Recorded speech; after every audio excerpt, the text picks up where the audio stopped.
Glória a Deus. Você pode sentar?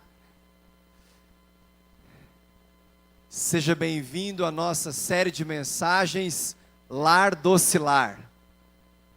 Nós estaremos no mês de outubro falando um pouco sobre família, o valor de algumas coisas. E nós estaremos hoje em família, eu e minha esposa, pastora Andréia, falando sobre o valor do lar. Na semana que vem nós teremos o pastor Juliano falando sobre o valor da mesa. Na sequência, pastor Fábio com a sua família falando sobre o valor da blindagem. E por fim, pastor Betinho com a sua família falando sobre o valor do discipulado. Amém, queridos? Então, que você abra o seu coração para que Deus, esse Deus tão grande, tão maravilhoso, possa fazer algo muito especial no seu lar. Amém? Vou pedir à pastora Andréia que faça uma oração conosco, para que toda semente que cair hoje no nosso coração, ele encontre terra boa. Amém, queridos? Amém. Pode fechar os seus olhos onde você está. Senhor, nós queremos deixar o nosso coração totalmente aberto, receptivo, Senhor, preparado para essa boa semente. Te agradecemos pelo grande privilégio de estarmos aqui. E que a partir de hoje as famílias aqui representadas não sejam mais as mesmas, mas que elas venham conhecer essa verdade e viver na liberdade que o Evangelho traz para nós. Eu abençoo cada um no maravilhoso nome de Jesus. Amém. Obrigado, amor. Mas antes de você descer, eu queria dizer, isso aqui fugiu do script, tá? Queria dizer que eu daria a minha vida por você. Eu daria a minha vida por...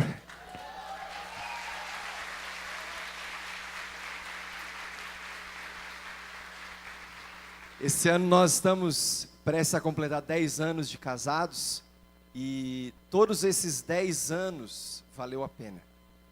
E que Deus nos dê mais e mais, muitos anos pela frente, porque vale a pena viver com você todos os dias da minha vida.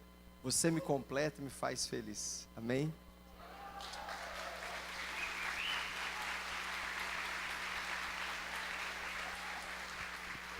Nem vou falar nada. Isso. Qual é o valor do seu lar? Quanto vale o seu lar? O que você daria para viver um lar perfeito?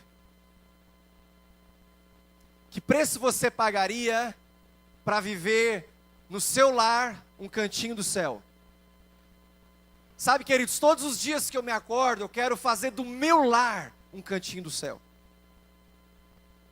Eu sei que eu erro, eu sei que eu falho. Essa semana, nós tivemos uma semana misericórdia. Já estou aproveitando aqui já para honrar a vida dela e já me retratar em algumas coisas essa semana também. Porque nós estamos aqui falando sobre família, mas tivemos uma grande investida de Satanás na área dos relacionamentos.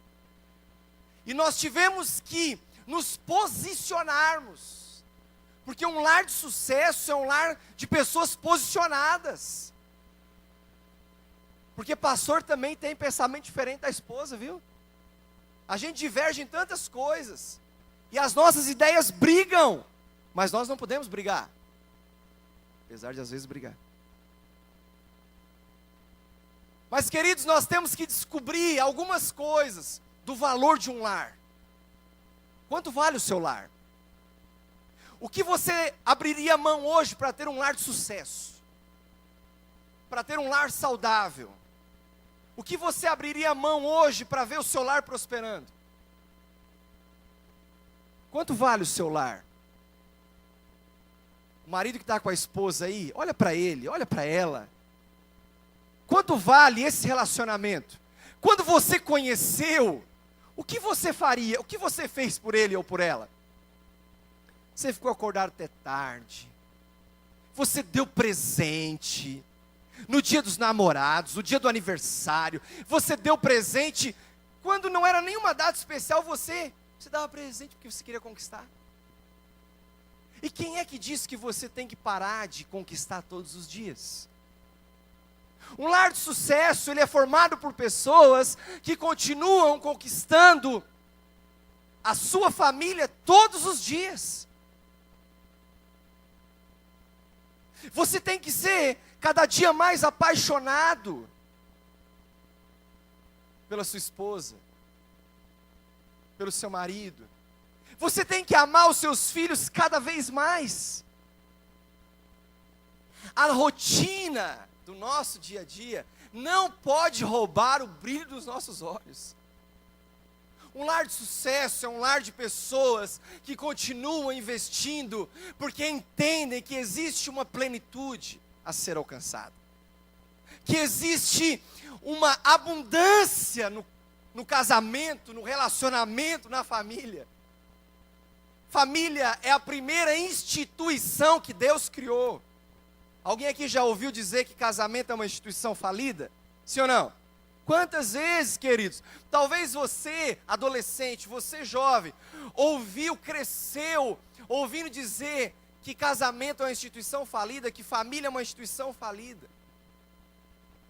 Mas foi a primeira instituição que Deus criou. E Deus é o mesmo ontem, hoje e para todo sempre. Se você descobre o valor de um lar, nada pode roubar a sua família. Abra comigo Gênesis, capítulo 2. Gênesis, capítulo 2, versículo 15.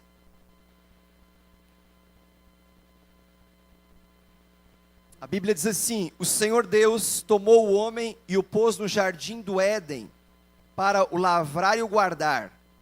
Ordenou o Senhor Deus ao homem, dizendo: de toda árvore do jardim comerás livremente, mas da árvore do conhecimento do bem e do mal, dela não comerás, pois no dia em que dela comeres, certamente morrerás. 18. Disse o Senhor Deus: não é bom que o homem esteja só, farei para ele uma ajudadora que lhe corresponda. Versículo 24. Portanto deixará o homem a seu pai e a sua mãe, e se unirá à sua mulher, e eles serão os dois uma só carne. E ambos estavam nus, o homem e a sua mulher, e não se envergonhavam. Que Deus aplique essa palavra no meu e no seu coração. Sabe, queridos, o valor de um lar, ele começa pela responsabilidade do homem em cultivar e guardar o que o Senhor lhe confiou. O versículo 15 fala de um jardim que o Senhor plantou no Éden. E Ele mandou o homem cultivar e guardar. Dentro do Éden estava um plano maravilhoso chamado família, que precisava, da mesma forma que as demais coisas, mas com uma prioridade a mais, ser cultivada e guardada. Deus delega ao papel de um homem de cultivar e guardar a sua família. O que você tem feito, homem, para cultivar a sua família? O que você tem feito para guardar aquilo que o Senhor confiou nas tuas mãos? E ele fala ali no versículo 16 e 17, olha, de todas as árvores, todos os frutos das árvores do jardim vocês vão comer livremente. Mas o fruto da árvore do conhecimento do bem e do mal não comerás, porque no dia em que dele comeres, certamente morrerás. Aí nós vamos ver que Deus é um Deus que chama atenção para a liberdade. Diga comigo, liberdade. Ele falou assim, olha, usufruam de tudo. Se você quer viver um lar de sucesso, se você quer viver um lar que prospera, você precisa viver um lar que tem abundância. A Bíblia fala que o diabo veio para roubar, matar e destruir. Isso fala de escassez. Mas a continuação do texto fala que Jesus veio para nos dar vida e vida em abundância. Fala de liberdade. Fala de prosperidade. Fala de satisfação. Um lar precisa ser formado por pessoas satisfeitas. Hoje você tem prazer de acordar ao lado da mesma mulher que você tem acordado há 30, 40 anos. Uma vez, um homem com 82 anos, ele chega no final da sua vida, ele chega para sua esposa e diz assim: amor, fui fiel a você a minha vida inteira. E ela abre aquele sorrisão, e ele fala assim, com exceção de 30 minutos. Como você se sentiria? Quanto vale o seu lar? O seu lar vale o preço de uma fidelidade para uma vida toda? O seu lar vale o preço de algumas renúncias? O seu lar vale o preço de sonhar os mesmos sonhos? De ter os mesmos alvos? De ter os mesmos objetivos? O seu lar vale o preço de abrir mão daquilo que você tem certeza que está certo, em prol da unidade? Quanto vale o seu lar?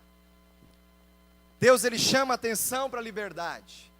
Mas nós vamos ver que chega um determinado momento que Deus fala assim: olha, não é bom que o homem esteja só. Mas nós encontramos muitos lares de pessoas que estão vivendo só de corpo presente, mas perderam a unidade de espírito. Não é bom que o homem esteja só, e não é bom mesmo. É maravilhoso, queridos, você poder compartilhar das suas dificuldades. É maravilhoso você estar um dia que você não está legal, e você poder chegar para sua esposa, para o seu filho, e falar: olha, não estou legal, ora por mim. Não tem preço o valor de um lar formado por pessoas que têm compatibilidade, que sonham e pensam as mesmas coisas, que entendem que os pensamentos do Senhor são muito mais elevados do que os seus pensamentos, do que os caminhos do Senhor são muito mais elevados do que os seus caminhos. Valor de um lar, valor de uma família. Não é bom que o homem esteja só. O lar prospera, queridos, quando, por exemplo, a mulher, a Bíblia fala aqui no 18, farei para ele uma ajudadora que lhe corresponda. Deus, ele cria todas as coisas, e quando ele cria o homem, ele fala que, quando ele cria todas as coisas, ele fala que era bom, mas quando ele cria o homem, quando ele fala homem, está falando de homem, espécie, ele diz que é muito bom. E ele olha para o homem, ele fala: olha, não é bom que você esteja só. Farei para você uma ajudadora que lhe corresponda. A mulher é aquela que anda lado a lado, como ajudadora, e que corresponde à altura da mesma missão do marido. A Bíblia fala que, maridos, amai as vossas mulheres como Cristo amou a igreja, e a si mesmo se entregou por ela. Como é que Cristo amou a igreja, meus irmãos? Com amor de morte. Como é que Cristo amou a igreja? Com amor de cruz. Como é que Cristo amou a igreja? Com amor de renúncia. Esse é o modelo. E ele está falando: olha, maridos, sigam esse modelo. O mesmo modelo do Cristo que amou a sua igreja. Um amor sacrificial. Tem momentos que os homens vão ter que fazer sacrifício. Mas ao mesmo tempo ele fala assim: vós mulheres, sede submissas aos vossos maridos no Senhor. Então, o versículo 18, não é bom que o homem esteja só, farei para ele uma ajudadora que lhe corresponda. É uma mulher que entende que precisa estar na mesma missão do seu marido, quando este está vivendo em Cristo. A submissão é uma submissão no Senhor. Aqui não é base para você se rebelar contra seu marido que não conhece a Jesus, porque a mesma Bíblia fala que a mulher cristã, ela santifica o seu marido. Mas nós precisamos ter casais que andem lado a lado, que sejam auxiliadores, ajudadores um do outro. O 24 diz: deixará o homem pai e mãe, e unir-se-á a sua mulher, e os dois serão uma só carne. Olha que tremendo. Sabe, querido, para você viver algo novo na sua vida, você tem que deixar algumas coisas para trás. E nesse caso, na constituição de um lar que tinha tudo para ser perfeito. Imagina, o Adão não tinha nem sogra, olha só. Graças a Deus que eu tenho a minha. Melhorei meu discurso do primeiro para o segundo culto, tá? Ela não estava no primeiro.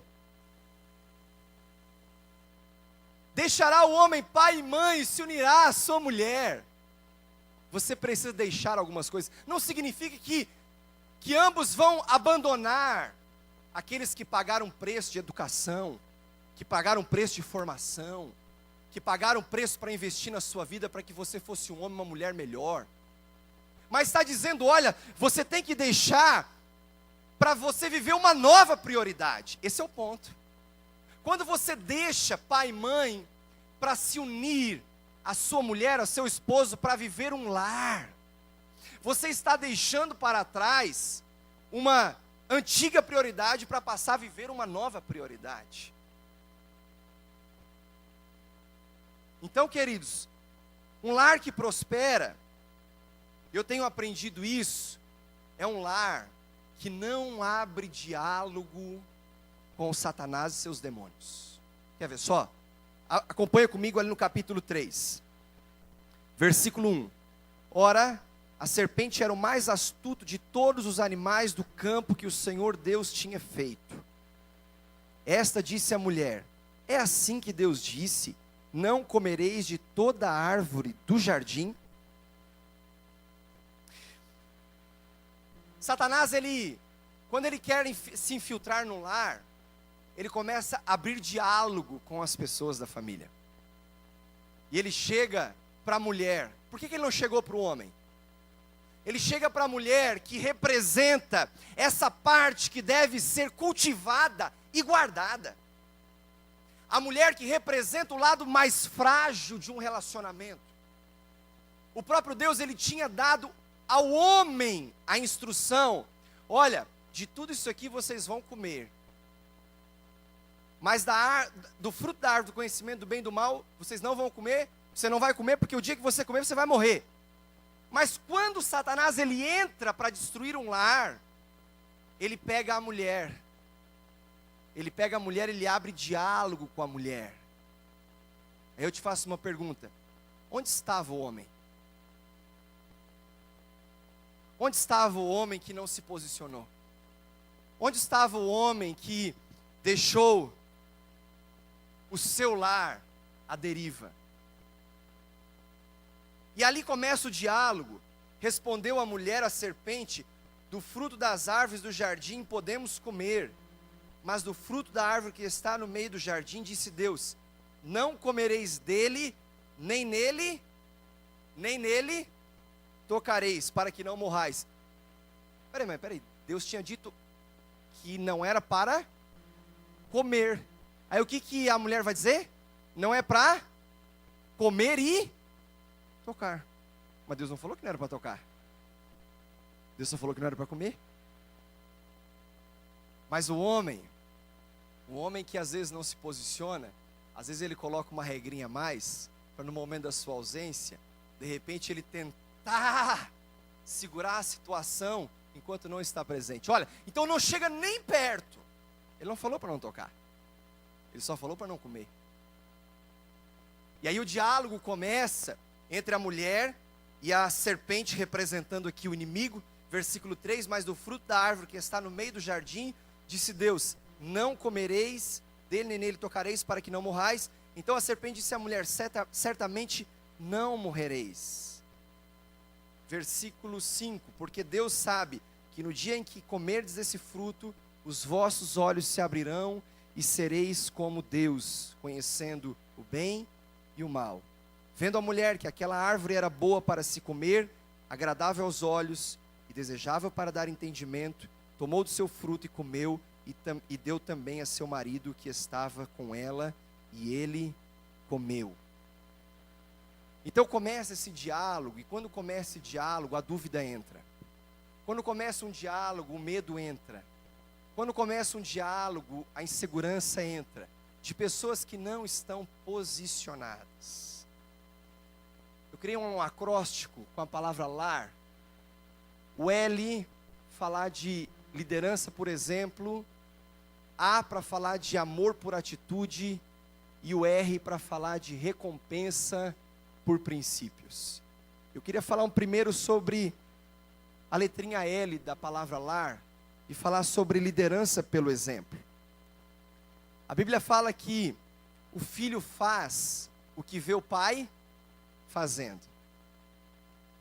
O Arthur, nosso filho de 5 aninhos, eu sempre gostei muito de refrigerante, Coca-Cola em especial. Falei isso no Encontro das Águias, segunda-feira, para os líderes. E eu queria compartilhar para abençoar a sua vida. Sempre gostei muito de Coca-Cola, em especial Coca-Cola Zero. Então eu tomava Coca-Cola no almoço e tomava Coca-Cola no jantar. E no café, até para combinar com o almoço e com o jantar, né? Quando dava tempo. Só não tomava de manhã por vergonha de abrir a geladeira e tomar uma Coca-Cola. E que eu sei que tem gente que faz, né? Talvez seja você. E eu sempre gostei muito de refrigerante. E aí o Arthur, ele também começou a tomar Coca-Cola. Ele começou com Guaraná, aí ele viu que o Guaraná era ruim e começou a tomar Coca. Aí ele começou a tomar Coca, daí a gente tomava no almoço, tomava na janta, eu falava assim, filho, para de tomar refrigerante, toma suco. Por quê, pai? Porque é mais saudável para você e tal, tem vitamina C.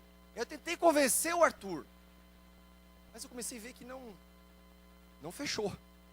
Aí ele não passou bem, a gente foi no médico, eu tenho um irmão que é pediatra, e ele falou assim, Arthur, vamos combinar uma coisa, vamos cortar o refrigerante porque não faz bem. Aí o Arthur entendeu, regalou os olhos. Então, para uma criança, não é bom tomar refrigerante. Aí eu estufei o peito. Viu, Arthur? É o que nós tínhamos combinado.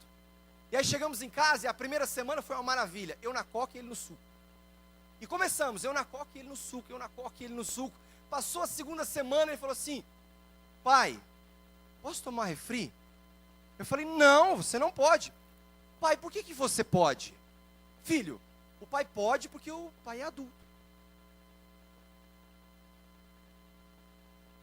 E aí aquela primeira ele engoliu. E aí chegou a terceira semana, e eu na Coca, e ele no suco, eu na Coca, e ele no suco. De repente ele assim, pai, deixa eu tomar refri. Não, filho, você não vai tomar. Por quê? Por que você pode? Não, filho, primeiro assim, o tio Paulinho falou que você não pode tomar. Então você não pode tomar. Então, mas por que eu não posso? E por que você pode? Filho, o pai pode porque o pai manda aqui, ponto final. Eu passava um ano inteiro sem tomar um copo d'água. Tranquilamente. Porque água não tem gosto. E aí eu falo assim, filho, você tem que tomar água. Ele falou assim, pai, água não tem gosto. Aí eu comecei a perceber que as mesmas palavras e atitudes do meu filho, ele estava vendo em mim. E aí eu precisei tomar uma decisão. Eu comecei a avaliar a situação. E eu comecei a pensar, o que eu quero para o meu filho? O que eu quero para o futuro da minha família, do meu lar? Eu chamei meu filho e falei assim, filho, vamos fazer uma coisa? A partir de hoje nós não vamos mais tomar refrigerante. E ele falou, pai, então está combinado. No dia seguinte eu comecei a tomar água e ele começou a tomar água. Eu comecei a tomar suco e ele começou a tomar suco. E tem momentos que eu falo para ele, filho, ele fala, pai, eu não quero refrigerante. Pai, eu quero tomar uma Coca. Eu falo, filho, hoje você não vai tomar. Não tem a segunda pergunta. Porque ele olha em mim como modelo. Você como homem, você como mulher, precisa liderar o seu lar pelo modelo. Você precisa liderar o seu lar pelo modelo. As pessoas que nós convivemos diariamente, elas nos têm como objeto de testemunha da fé em Cristo Jesus. Em especial, ao primeiro rebanho que o Senhor nos confiou, que é o nosso lar, que é a nossa família. Essa é a primeira igreja que você tem que apacentar. Você, homem, é pastor do seu lar. Você, mulher, é pastora do seu lar. Você tem uma responsabilidade que a escola jamais vai poder suprir. Você tem um compromisso que os amigos dos seus filhos jamais vão poder suprir. Você tem uma responsabilidade que não pode ser delegada, que a igreja não pode cumprir o seu papel por você. E nós precisamos liderar o nosso lar pelo exemplo. Mas Deus, Ele fala, olha, quando Ele olha para o homem, não é bom que esteja só. E eu não estou nesse grande desafio de educar um filho, de pastorear um lar, de cultivar e proteger a minha casa sozinho. Eu tenho uma ajudadora, eu tenho uma auxiliadora, minha esposa que tem sido tão dedicada ao nosso lar, que tem se doado, que rompe suas limitações, que supera suas falhas assim como eu, mas que nós temos o mesmo modo de pensar, uma unidade de espírito, ainda que pensemos algumas coisas tão diferentes. Nós escolhemos a crucificação do nosso ego por amor ao nosso lar. Eu queria chamá-la aqui um pouquinho, que ela vai falar sobre amor por atitude.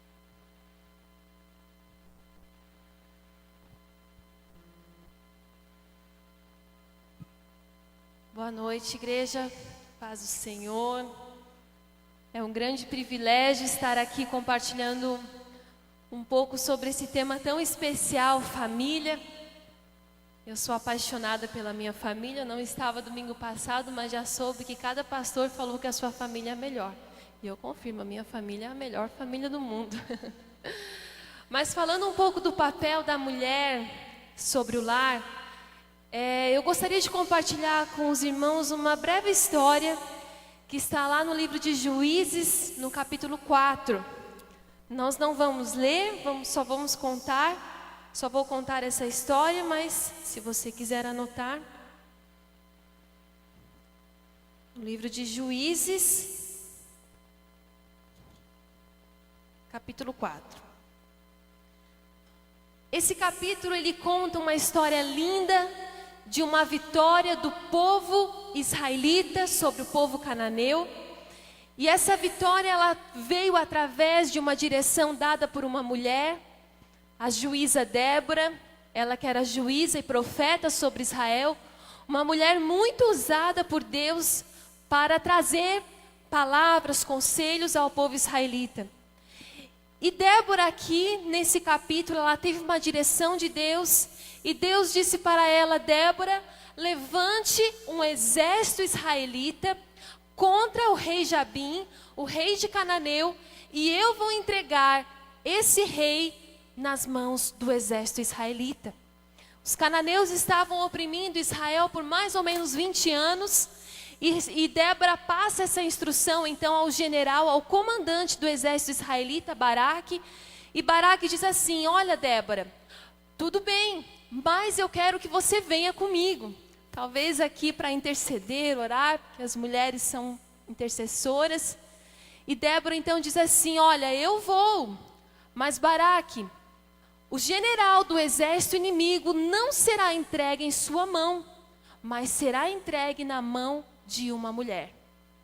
E nós continuamos lendo e vendo essa história, e vemos que aconteceu exatamente o que ela profetizou. Israel teve uma vitória sobrenatural, Israel teve uma vitória milagrosa, onde esses fracos, despreparados guerreiros obtiveram vitória sobre esse exército tão preparado, o exército cananeu. Mas o general desse exército cananeu, chamado Sísera, fugiu no meio da batalha. E a história conta que esse Sísera, ele foi procurar um lugar de paz, e ele encontra Jael, essa mulher que eu quero compartilhar um pouco com vocês. E ele encontra Jael à frente de sua tenda, e Jael diz assim, entre meu senhor, vem aqui que eu te darei descanso. E Sísera então entra na casa de Jael, e ela pega, cobre ele com cobertor, e ele fala, olha, eu estou com sede, me dá algo para beber, me dá água para beber. E ela não dá água para ele, ela pega e dá um leitinho quentinho, como se fosse já um calmante, né? para deixar Císera bem gostosinho ali para ele dormir. Císera então dorme um sono profundo. Jael pega uma estaca da sua tenda e um martelo e mansamente ela chega perto de Císera e a palavra fala no versículo 21 do capítulo 4 assim: Então Jael, mulher de Heber, tomou uma estaca da tenda e, lançando mão de um martelo, foi-se mansamente a ele enquanto estava em profundo sono e muito cansado. Ela cravou-lhe a estaca na têmpora de sorte que penetrou e assim ele morreu. Aleluia! Aquilo que Débora havia profetizado aconteceu. O general do exército inimigo foi entregue na mão de uma mulher. E nós vemos que depois disso, a palavra fala, aqui em Juízes capítulo 5, o famoso cântico de Débora, que após esse fato, Israel teve paz durante 40 anos. Uma geração inteira influenciada através de duas mulheres que se levantaram para influenciar a sua geração. Diga assim, mulher, comigo: eu sou responsável para trazer paz na minha geração. Minhas amadas, falando para vocês, mulheres, nós mulheres temos a responsabilidade de edificar a nossa casa. Nós mulheres temos a responsabilidade de construir o nosso lar debaixo dos princípios da palavra de Deus. Vemos que Jael derrotou Císera com uma estaca que estava na sua tenda. Estaca fala de algo que traz sustentação, que traz amparo. E a casa que Jael morava estava sustentada por essa estaca. Ela deixou a sua casa muito bem sustentada, mas Deus usou a estaca, o princípio da casa de Jael, para derrotar o inimigo do exército cananeu. E quando nós falamos sobre esse texto, fazendo um paralelo na nossa vida, nós vemos que a estaca fala de princípios, a estaca fala de algo que tem que estar firmado para que a casa fique segura, para que a casa se torne um abrigo, para que a casa nos proteja de todas as coisas, de todas as tempestades, ventos fortes, temperaturas, quente ou frio, que nos traga proteção. Mulher, você é responsável por deixar essa estaca bem firmada na sua casa. Mulher, você é responsável por deixar esses princípios bem firmados no coração dos seus filhos. Você é responsável para deixar esses princípios bem cravados na sua família. Essa é a responsabilidade da mulher. Mas vemos também nesse texto que Jael não usou somente uma estaca, mas ela usou um martelo. E quando nós olhamos o martelo não fala somente de um instrumento que enterra, que enfia a estaca na terra, mas fala também de um instrumento que tem que ser feito com repetição. Diga repetição. Ou seja, princípios bem firmados no nosso lar têm que ser repetidos. Sabe como? Vamos abrir lá em Deuteronômio 11. Livro de Deuteronômio, capítulo 11.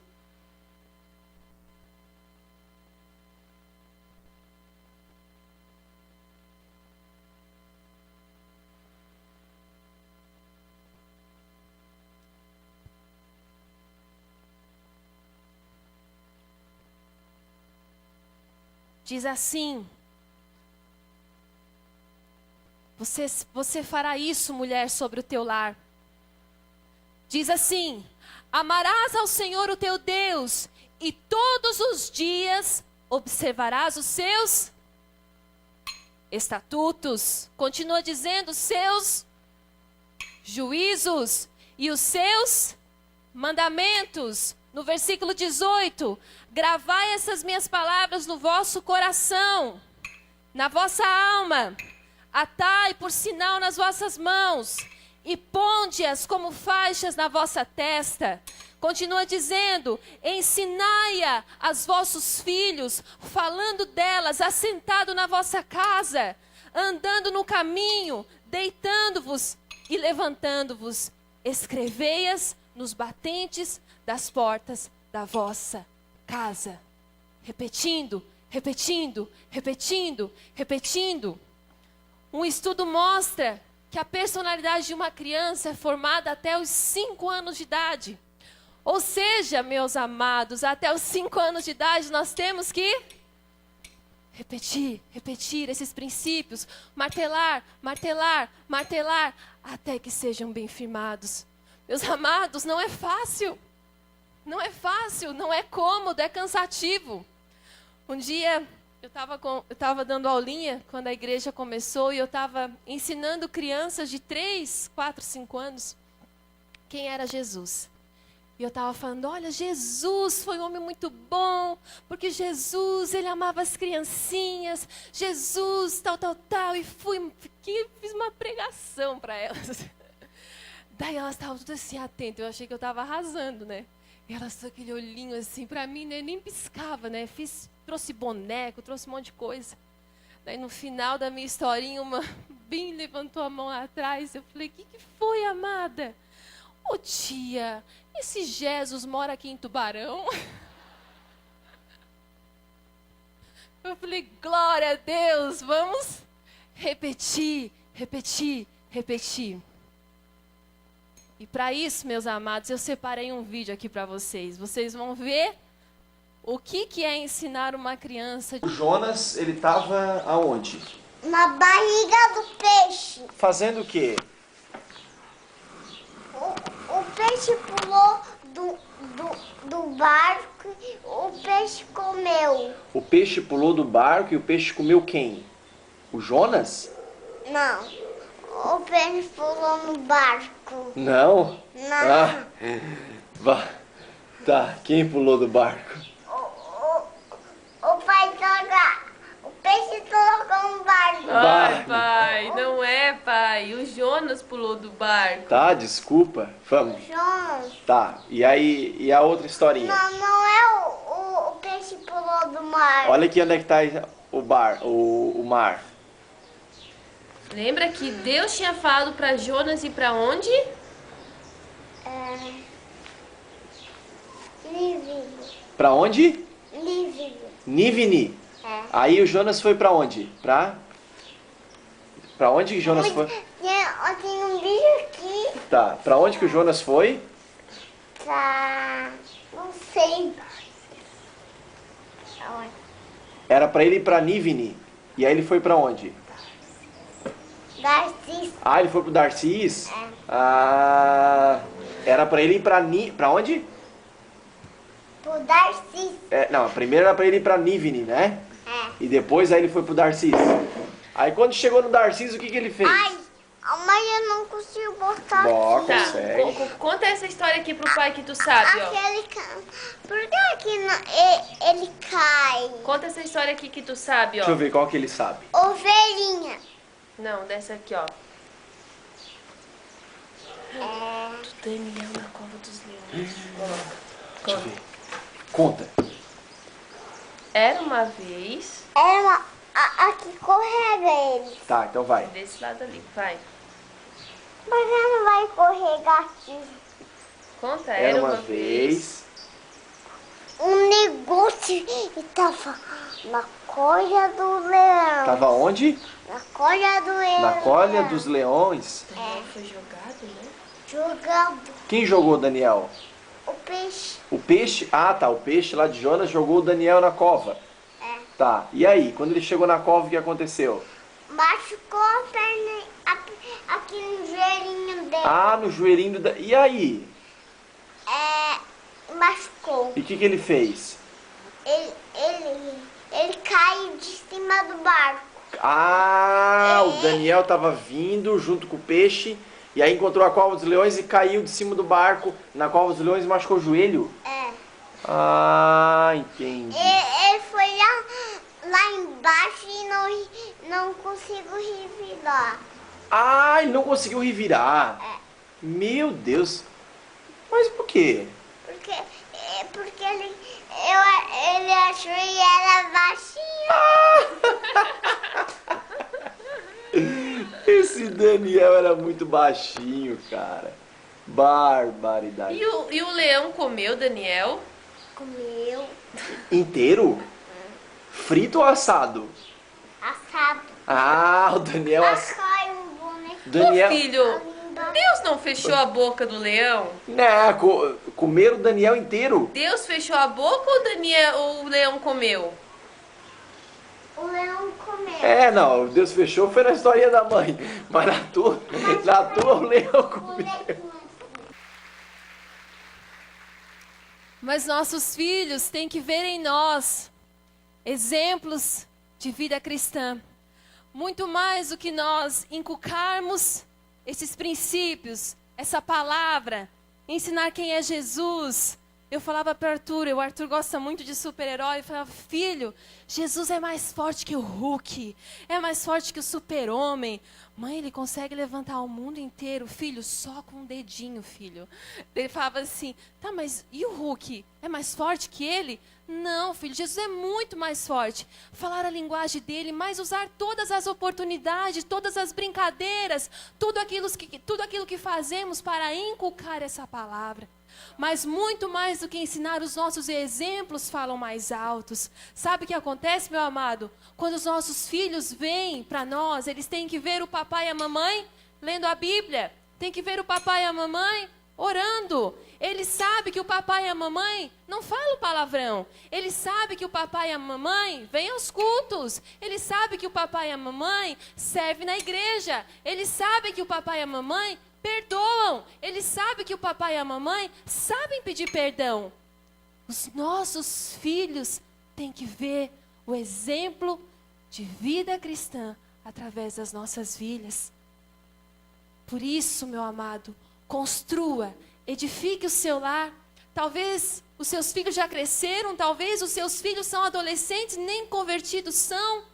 Mas, meu amado, por mais que você não impôs limite, por mais que você não traçou um caminho, ensinou o teu filho no caminho da salvação, enquanto ele estiver debaixo da tua autoridade, você pode orar, as suas orações podem martelar a cabeça de Císera, dizendo, larga o meu filho, larga minha filha, larga minha família, larga o meu marido. Nós temos esse poder e essa autoridade. Por isso, construa e edifique o teu lar sobre a rocha que é Jesus. Amém? Glória a Deus. Você está entendendo por que eu me apaixono cada dia mais por ela? Ela é bem melhor que eu. Meu Deus. Então, queridos, para encerrar essa mensagem, falamos sobre liderança, por exemplo, amor por atitude e recompensa por princípios.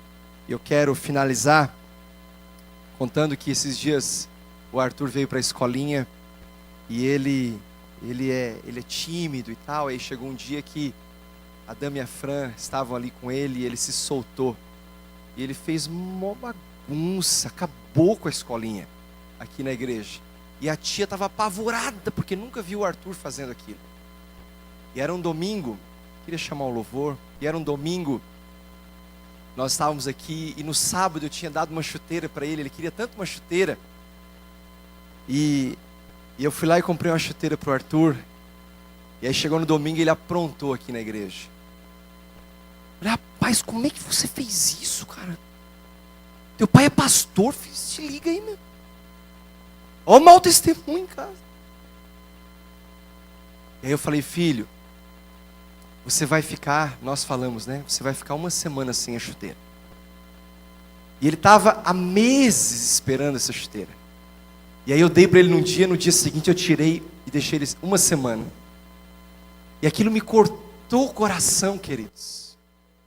Eu fiz aquilo com uma dor. Porque eu precisava inculcar na mente dele que ele precisava entender a recompensa por princípios. Ele precisava entender o valor de uma obediência. Ele precisava entender o valor da honra. Ele precisava entender o valor da submissão, o valor do respeito, o valor do amor. Ele precisava entender. E ele chegava para mim durante a semana: pai, me dá uma chance. Pai, só uma chance. Eu falava: filho, eu vou te dar uma chance então. Então você vai ficar sem a chuteira só essa semana. E se você obedecer e se retratar, você vai ter a recompensa por esse princípio estabelecido, inculcado na sua mente e no seu coraçãozinho. Agora, queridos, se tudo que você tem de ferramenta na sua caixa de ferramentas é um martelo, você vai tratar todo mundo como prego.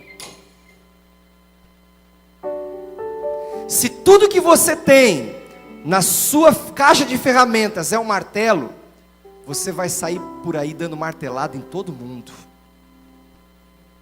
Nunca use um martelo para matar um mosquito na cabeça de uma pessoa. Você está entendendo? Você está entendendo? Sua esposa está entendendo? Uma vez um rapaz, ele chegou num local de eventos, e ele chegou lá apavorado. Ele falou assim: você tem alguma coisa aí para soluço? Aí o balconista puxa uma toalha, molha no balde, dá uma torcida, pega e bem aqui, ó. Aí o cara assim: e aí, melhorou? Eu disse: que isso, rapaz? Eu fui te pedir um remédio para soluço, você me dá uma toalhada no rosto. Ele falou assim: mas não melhorou? Ele disse: não, eu vim aqui pedir, porque a minha esposa está lá no carro, ela está com soluço. Meu irmão, às vezes nós agimos por precipitação e queremos dar martelada, achando que nós vamos resolver tudo, inclusive matar o mosquito na cabeça dos outros. Fica de pé nessa.